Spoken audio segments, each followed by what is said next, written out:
Friends, कैसे हैं आप लोग? मैं advocate Abdul Rahman life changer के यूट्यूब चैनल पर एक बार फिर से आपका स्वागत करता हूं। इनकम टैक्स सीरीज में हम पढ़ रहे हैं कैपिटल गेन और आज कैपिटल गेन का लास्ट लेक्चर है। मतलब इस सीरीज में आज हम कैपिटल गेन लास्ट टाइम पढ़ रहे हैं और आज हम पढ़ेंगे आखिरी सेक्शन 54। सेक्शन 54 के अलग-अलग पार्ट जैसे section 54, section 54D, section 54 EC, EE and section 54F। ये सब सेक्शन पढ़ते हुए मैं आपको बताऊंगा आखिर में कि क्या परसेंटेज कैपिटल गेन की लगती है, शॉर्ट टर्म पे क्या लगती है, लॉन्ग टर्म पे क्या लगती है, इक्विटीज पे क्या लगती है, अदर एसेट्स पे क्या लगती है। ये सब बातें हम आगे जानेंगे। तो वीडियो को बिल्कुल भी स्किप मत करें और अंत तक देखें। वीडियो अगर पसंद आए तो लाइक और कमेंट जरूर कर देना और अगर चैनल पर नए हो तो चैनल को सब्सक्राइब भी कर देना। अब बढ़ते हैं आगे और शुरू करते हैं सेक्शन 54। सेक्शन 54 बेसिकली अगर देखा जाए तो ये एग्जम्पशन का सेक्शन है। अगर मैं आपको बिल्कुल आसान तरीके से बताऊं कि क्या है कि अभी तक जो हमने पढ़ा कि कैपिटल गेन क्या होता है, सेल कंसीडरेशन कैसे निकलता है, कॉस्ट एक्वाइजिशन कैसे होता है और अंत में कैपिटल गेन कैसे निकलता है, ये सब हमने पिछले सेक्शंस में किस एसेट्स पर किस तरह से निकलता है, ये सब चीजें हमने जानी। अब बात करते हैं कि अब हमारे पास कैपिटल गेन आ गया है। फॉर एग्जांपल किसी एसेट्स को हमने 50 लाख रुपए का सेल कंसीडरेशन था हमारा और हमने उस एसेट्स को कॉस्ट एक्वाइजिशन उसका 40 लाख था, तो हमारे पास 10 लाख रुपए का कैपिटल गेन हो गया। तो क्या ये पूरा का पूरा हमें पैसा मतलब कैपिटल गेन पर पूरा का पूरा टैक्स सरकार को देना पड़ेगा या क्या इसके सिस्टम या क्या इसके नॉर्म्स रहते हैं, वो ये बताता है सेक्शन 54। सेक्शन 54 आपको देता है एग्जेम्पशन। एग्जेम्पशन किस तरह से? एग्जेम्पशन देता है कि आपको कोई भी जब कैपिटल एसेट्स बिके तो उसके बदले अगर आप कोई एसेट्स खरीद ले तो आपको या तो पूरा का पूरा अमाउंट एग्जेम्प्ट हो जाता है, मतलब आपके लिए जो आप अमाउंट इन्वेस्ट करते हैं वो, या फिर कुछ प्रोपोर्शनेट अमाउंट। अब वो क्या होता है प्रोपोर्शनेट अमाउंट? तो सिर्फ सेक्शन 54F में होता है कि जितना अगर आपका जो सेल कंसीडरेशन था आप अगर पूरा का पूरा उसको इन्वेस्ट करेंगे एज पर सेक्शन 54F तभी आपको एग्जेम्पशन पूरे की मिलेगी, नहीं तो अगर आप उसमें से कुछ अमाउंट करेंगे तो उसके अकॉर्डिंग वो प्रोपोर्शनेट हो जाएगा। लेकिन बाकी में सेक्शन 54, 54D, 54EC में अगर कैपिटल गेन के अमाउंट को भी आप इन्वेस्ट करते हैं तो भी आपको एग्जेम्पशन मिल जाती है। तो ये बस याद करने वाली बात है। और इसमें सेक्शन 54 में एक अमेंडमेंट आया है इसी साल, वो भी मैं आपको बताऊंगा कि क्या है। तो सबसे पहले देखते हैं सेक्शन 54 क्या कहता है, मतलब 54 ओनली, जिसके ईडी कुछ नहीं, मतलब ये कहता है कि अगर आप ये सेक्शन सबसे पहले तो आप इसके लिए मैं बता दूं एलिजिबल जो है एसएससी वो इंडिविजुअल या फिर एचयूएफ को ही इसका एग्जेम्पशन मिलता है। और अगर आपने कोई मकान बेचा हो और मकान बेचने के बदले आपने कोई मकान ले लिया हो तो आपको ये सेक्शन 54 में एग्जेम्पशन कैपिटल गेन पर मिल जाएगी, मतलब आपको टैक्स नहीं देना पड़ेगा। लेकिन उसकी क्या कंडीशन रहती है कि आपने सेल करने से 1 साल पहले कोई मकान खरीदा हो तो उसकी एग्जेम्पशन आप ले सकते हैं, या फिर सेल करने के 2 साल बाद आपने मकान खरीदा हो। अगर आप कंस्ट्रक्ट करा रहे हैं तो आप डेट ऑफ ट्रांसफर से आपका 3 साल के अंदर कंस्ट्रक्शन वगैरह कंप्लीट हो जाना चाहिए, तो आप एग्जेम्पशन इसकी ले सकते हैं। ये कहता है सेक्शन 54। उसके बाद आता है सेक्शन 54B। सेक्शन 54B की पहले मैं आपको एलिजिबल एसईसी बता दूं, ये मिलता है इंडिविजुअल एचयूएफ को, मतलब इंडिविजुअल को और एचयूएफ को मिलता है। और ये आपने एग्रीकल्चर लैंड के बदले एग्रीकल्चर लैंड ही खरीदना होगा। सेक्शन 54B में मतलब कहता है कि एग्रीकल्चर लैंड के बदले, अब एग्रीकल्चर लैंड के बदले आप अगर ये क्वेश्चन मन में आता है कि क्या रूरल या फिर अर्बन, तो क्योंकि rural agriculture land capital assets नहीं मानी जाती, इसलिए अर्बन एग्रीकल्चर लैंड के बदले आप चाहे रूरल ले लें चाहे अर्बन एग्रीकल्चर लैंड ले लें, चाहे वो लॉन्ग टर्म वाली एसेट्स हो चाहे शॉर्ट टर्म वाली एसेट्स हो। लेकिन कंडीशन क्या है?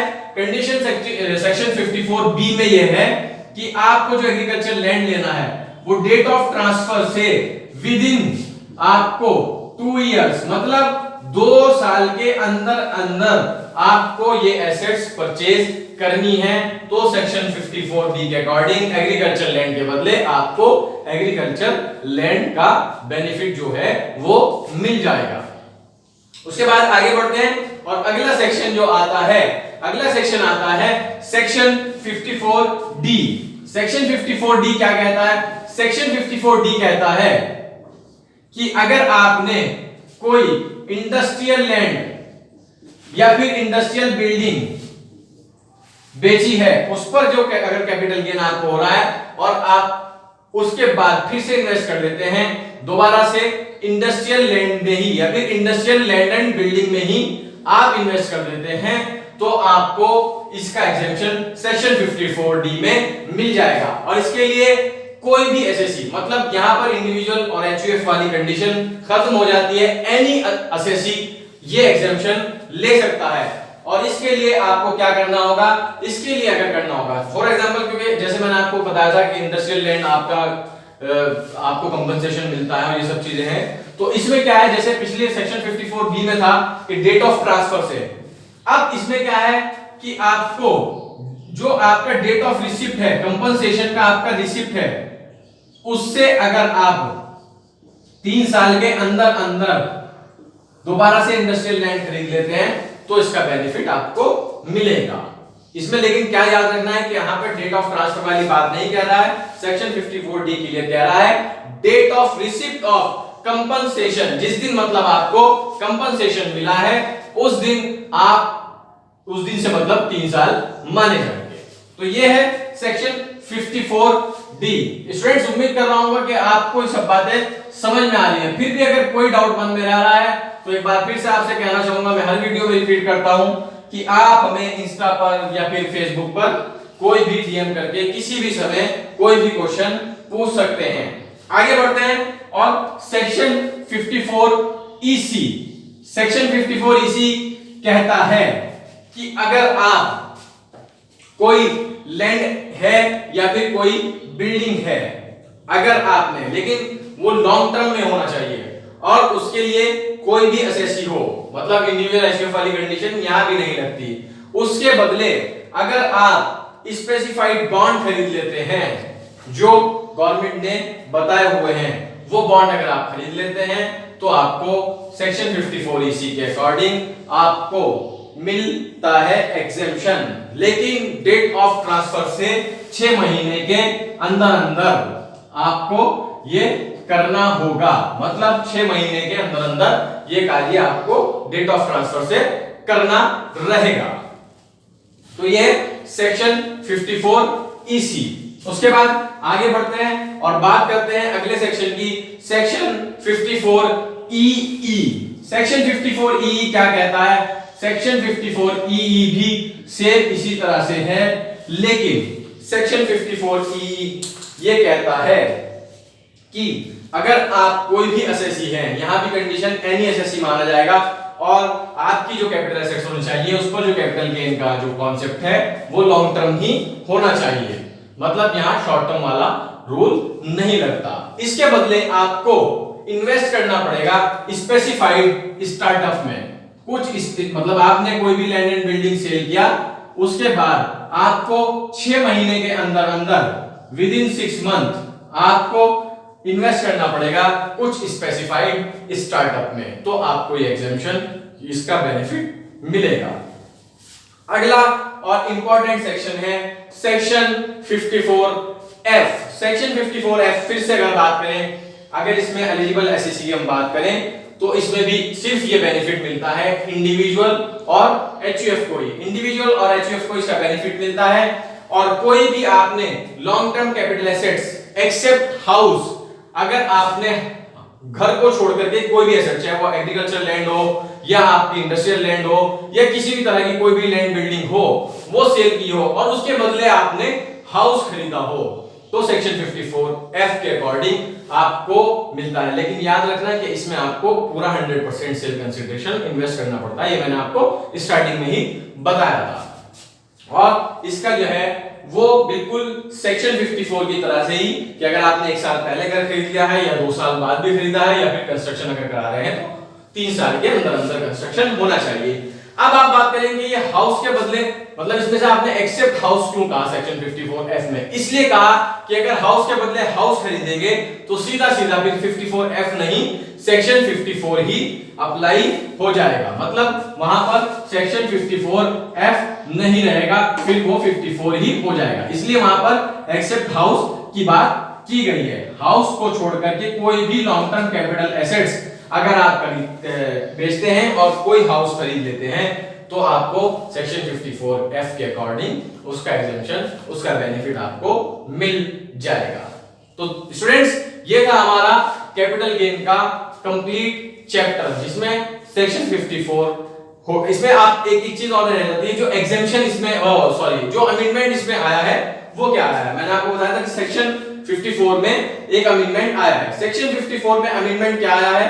सेक्शन 54 ये कहता है कि अगर आपने 2 करोड़ से ज्यादा का अगर कैपिटल गेन हो रहा है तो आप एक हाउस लेंगे तो ही माना जाएगा, और अगर 2 करोड़ से कम का कैपिटल गेन हो रहा है तो आप 2 हाउस भी ले सकते हैं। मतलब 2 करोड़ से ज्यादा पर एक हाउस और 2 करोड़ से कम पर 2 हाउस भी आप ले सकते हैं। तो ये इसमें एक अमेंडमेंट आया है। अब अंत में बात करते हैं रेट ऑफ कैपिटल, मतलब इस पर जो टैक्स का रेट है वो कितना लगता है। 2 तरह की मैंने आपको स्टार्टिंग में बताया था, शॉर्ट टर्म कैपिटल गेन होता है, लॉन्ग टर्म कैपिटल गेन होता है। अगर शॉर्ट टर्म कैपिटल गेन है और 11A वाली एसेट्स हैं तो 15%, अदर है शॉर्ट टर्म में तो ये स्लैब रेट के अकॉर्डिंग टैक्स लगता है।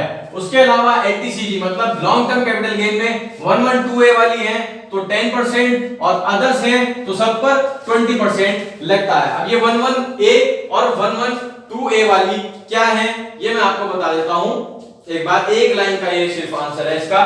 इसमें है कि जो मतलब 11A वाली है जो 15% में आ रही है, यहां पर वो है इक्विटी शेयर्स या फिर यूनिट ऑफ इक्विटी और म्यूचुअल फंड्स जिन पर एसटीटी पेड किया हो वो 15% में जाएंगी। उसके अलावा शॉर्ट टर्म में अगर कोई अदर है तो स्लैब रेट के अकॉर्डिंग जाएंगी। उसके बाद सेम इसी तरह से 112A जो है लॉन्ग टर्म कैपिटल गेन में 10% है, वही इक्विटी जिन पर एसटीटी पेड किया हो, और अदर सब हैं 20% में। तो स्टूडेंट्स, कैपिटल गेन हमारा यही समाप्त हो जाता है। इसके अलावा अगर मन में फिर से मैं कहूंगा कोई डाउट है तो कमेंट बॉक्स में भी पूछ सकते हैं। इंस्टा पर, FB पर हमेशा लाइफ चेंजर की टीम आपके लिए अवेलेबल रहेगी। अब हम शुरू करेंगे अगली वीडियो में इनकम फ्रॉम अदर सोर्स, जो कि हेड के अकॉर्डिंग देखा जाए तो लास्ट चैप्टर है इनकम टैक्स का, लेकिन उसके बाद फिर डिडक्शंस हैं, सेट ऑफ कैरी फॉरवर्ड्स हैं, ये सब चीजें हैं वो भी हम आगे पढ़ेंगे। तो हेड हमारे इनकम फ्रॉम अदर सोर्स पर अगली वीडियो या फिर उससे अगली वीडियो तक खत्म हो जाएंगे। नेक्स्ट वीडियो में हम शुरू करेंगे income from other source. Video अगर पसंद आई हो तो अपने दोस्तों के साथ भी शेयर कर दें, लाइक करें, कमेंट करें। चैनल पर नए हो तो चैनल को सब्सक्राइब करना ना भूलें। मिलते हैं अगली वीडियो में, तब तक के लिए bye bye, have a nice day.